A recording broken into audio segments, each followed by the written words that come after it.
talk to you a little bit about what I'm into here lately. I shared some of this with people online when we were working yesterday, but I have a background in history and anthropology and sociology. Got my master's in cultural anthropology, and then I moved here to North Carolina after spending some time in museums um, and doing some work like that, and was pursuing a PhD in environmental sociology. Through all of my work, I've been a huge consumer of political ecology as a theory, and so and a body of work. So I've enjoyed that too. But all that is to say that throughout this my whole life, really I've always wanted to be an artist, and for whatever reason, just had never done it. And so this just became a bigger and bigger part of my life. And I think when the pandemic hit, I was doing like adjunct circuit hard, like four different colleges, and then that became a really precarious thing. And so, I was in a position to make a decision that I've never been able to make before. I decided that I really loved it here in North Carolina. I really loved the type of environmental movements that I've become engaged with here. Stuff around coal ash and coal ash pollution. And I just decided I really wanted to make these mountains my home. And so I decided to stay. And here I am in Appalachia now, which now that we're talking about enclosures and conceptualizations, really like Appalachia as a region, right? That exists because of the way people have enclosed that term and defined it. And so this is really for me as an artist to make this move to leave academia and to move into a space of creating art and using that. I really just came to a place where I had to ask myself where I felt this sense of urgency. I think that many of us feel right now when it comes to environmental issues. I felt this sense of urgency, and I felt like I was always drawn to kind of unique approaches in my research. And I think really what I wanted to do was just to do this art stuff. And so I said, you know what, I'm going to give this a shot. And I'm going to try to use my skills to contribute to the movements that mean the most to me. And so what that's really taken on in this last year is kind of pairing up with people who are doing social movements on the ground here.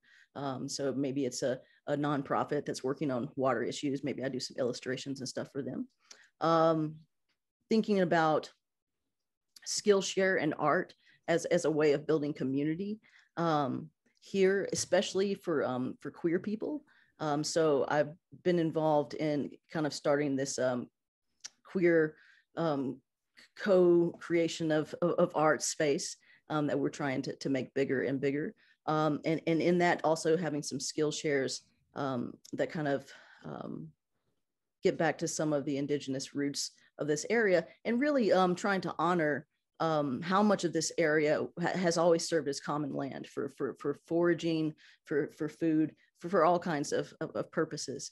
And people are just doing really interesting work here. I don't know if those of you that are music fans, the artist Moses Sumney, who's I think originally from Ghana, living now here in Asheville, he just released a like a full performance called Black Alacha, where he was seeking to kind of challenge these notions that people have about Appalachia, because it is there's a lot of queerness here, and there's a lot of other things that are going on. And so I think he wanted to do this performance, this piece of art, and then COVID happened.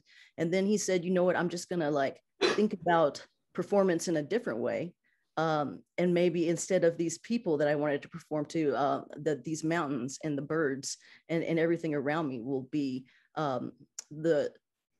who I sing to, and that will be part of the composition as well. And so there's some interesting things going on here in the Blue Ridge Mountains, and I'm trying to get connected to all of that. In my own personal art, I've really been thinking about these ideas of temporalities and scales.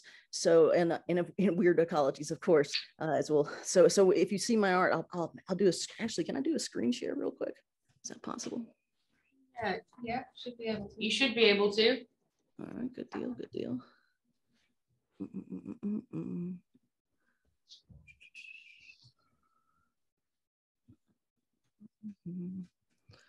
And so, sorry, screen share. Are you seeing the button? Okay. There we go. You guys got it. This is just my Instagram right now. I wanted to kind of just show you some of the things and ideas that I'm working with. A lot of it based on things that I find here in nature on hikes with there's a local queer group that goes hiking and things like that. But really just trying to get at a lot of my art kind of merges ideas of science fiction and nature. And the reason I really got into this it's because of science fiction itself, right? Like I had never really been someone who consumed science fiction. And then in recent years, I've started to do that and really just finding so much inspiration there and then moving into like eco-fiction and reading that. And so I just recently read that book, The Overstory, if anyone's read that. And in that book, very much non-human nature becomes part of the story. And so I started thinking about just the ways in academia that we sometimes limit ourselves, the ways we talked about yesterday, right?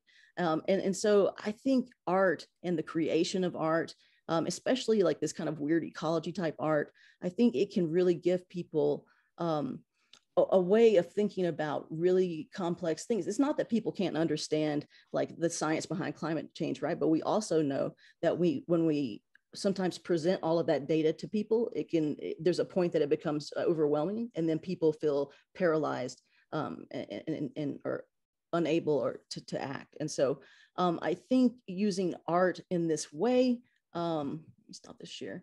I think using art in this way helps us to first, it helps us to decolonize our methodologies in a way, right? By thinking and addressing the types of language and knowledge that we privilege, the types of stories that we privilege.